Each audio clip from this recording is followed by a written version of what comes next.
अगर आप भी लेना चाहते हैं देश दुनिया की तमाम जानकारी तो आज ही सब्सक्राइब करें हमारे चैनल को। साथ ही नीचे दिए बेल आइकन को जरूर दबाएं ताकि हर अपडेट आप तक पहुंच सके। नमस्कार और सेक्शन न्यूज़ नेटवर्क पर आप सभी का स्वागत है। कोरोना वायरस की दूसरी लहर का सामना कर रहे भारत में पिछले 24 घंटे में 4,12,262 संक्रमण के नए मामले सामने आने के साथ ही पूरी दुनिया में एक नया रिकॉर्ड बन गया है। साथ ही पिछले 24 घंटे में 3,980 लोगों की जान इस कोरोना वायरस ने और ले ली है। बहुत गंभीर स्थिति है, विकट स्थिति है। महाराष्ट्र में हाहाकार मचा हुआ है। क्या है महाराष्ट्र के आंकड़े, ये आपको विस्तार से बताएंगे। पिछले 24 घंटे में किस राज्य में कितने लोगों की मृत्यु हुई है, ये भी आपको बताएंगे। साथ ही बात करेंगे उत्तराखंड की, जहां बढ़ते हुए कोरोना संक्रमण को देखते हुए राज्य सरकार ने कई जिलों में 10 मई तक कर्फ्यू की घोषणा की है। क्या है गाइडलाइंस, आपको विस्तार से बताएंगे। साथ ही बात करेंगे केरल की। केरल में पिछले 24 घंटे में 40,000 से ज्यादा नए मामले सामने आने के साथ ही राज्य में नए संक्रमण के मामलों का रिकॉर्ड बन गया है। अब राज्य सरकार ने फैसला किया है कि 16 मई तक पूर्ण लॉकडाउन रहेगा केरल में। क्या है गाइडलाइंस, आपको बताएंगे। साथ ही बात करेंगे यूनिसेफ की, जिसने कहा है कि भारत में जिस तेजी के साथ कोरोना फैल रहा है वो पूरी दुनिया के लिए खतरे की घंटी है। आइए सबसे पहले निगाह डालते हैं स्वास्थ्य मंत्रालय के ताजा आंकड़ों पर। भारत में कोरोना वायरस के मामले हर दिन एक नया रिकॉर्ड बना रहे हैं और बृहस्पतिवार को संक्रमण के 4,12,262 नए मामले दर्ज किए गए तथा 3,980 लोगों ने इस महामारी से जान गंवाई।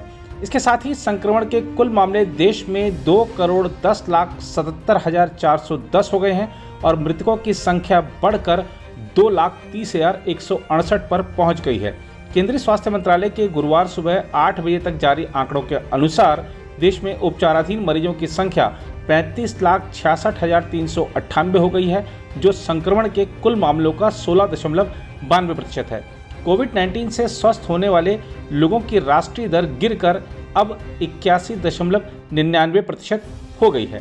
पिछले 24 घंटे में जिन 3,980 और लोगों ने जान गंवाई है, उनमें से 920 की मौत महाराष्ट्र में, 353 की उत्तर प्रदेश में, 346 की कर्नाटक में, 311 की दिल्ली में, 253 की छत्तीसगढ़ में, 181 की हरियाणा में, 180 की पंजाब में, 167 की तमिलनाडु में, 155 की राजस्थान में, 141 की झारखंड में, 133 की गुजरात में, 127 की उत्तराखंड में और 103 लोगों की मौत पश्चिम बंगाल में हुई है। उधर महाराष्ट्र में कोरोना थमने का नाम ही नहीं ले रहा है। राज्य में बुधवार को कोविड-19 से 920 लोगों की मौत हो गई, जो कि रिकॉर्ड है, जबकि इस महामारी के 57,640 नए मामले सामने आए। राज्य के स्वास्थ्य विभाग के एक अधिकारी ने बताया कि अब तक 72,662 मरीजों की जान चली गई है, जबकि संक्रमितों की कुल संख्या 48,80,542 हो गई है। दूसरी ओर केरल सरकार ने गुरुवार को कहा कि महामारी की दूसरी लहर में संक्रमण के मामले तेजी से बढ़ने के कारण 8 मई से राज्य में पूर्ण लॉकडाउन रहेगा। आधिकारिक सूत्रों ने बताया कि 9 दिवसीय लॉकडाउन 8 मई की सुबह से 16 मई तक लागू रहेगा।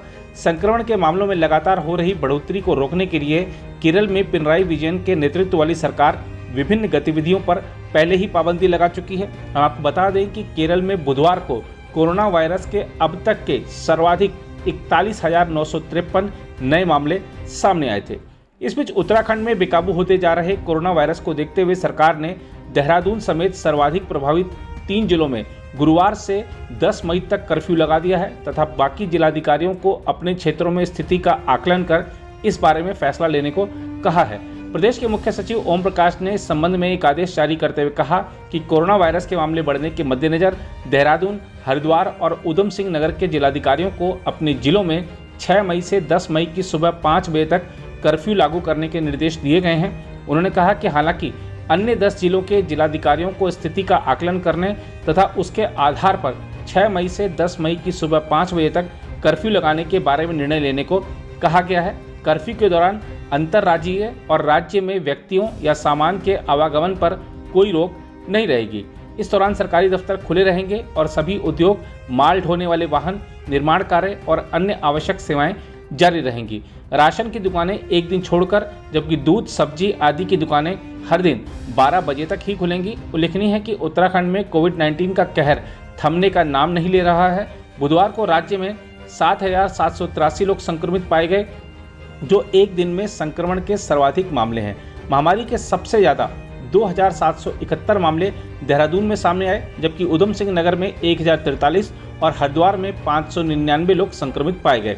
इसके अलावा प्रदेश में 127 और मरीजों की मृत्यु भी हो गई। उधर संयुक्त राष्ट्र बाल कोष यानी यूनिसेफ ने कहा है कि भारत में कोविड-19 की भयानक स्थिति हम सभी के लिए चेतावनी होनी चाहिए और इसकी प्रतीत होनी वायरस संबंधी मौतों, वायरस में बदलाव और आपूर्ति में देरी के संदर्भ में क्षेत्र और विश्व में तब तक सुनाई देगी जब तक दुनिया इस देश की मदद के लिए कदम नहीं उठाएगी।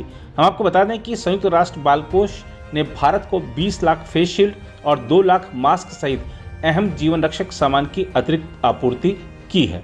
कोरोना संक्रमण से तो लोग परेशान हो ही रहे हैं, साथ ही देश के अनेक भागों में इस समय जबरदस्त गर्मी भी पड़ रही है।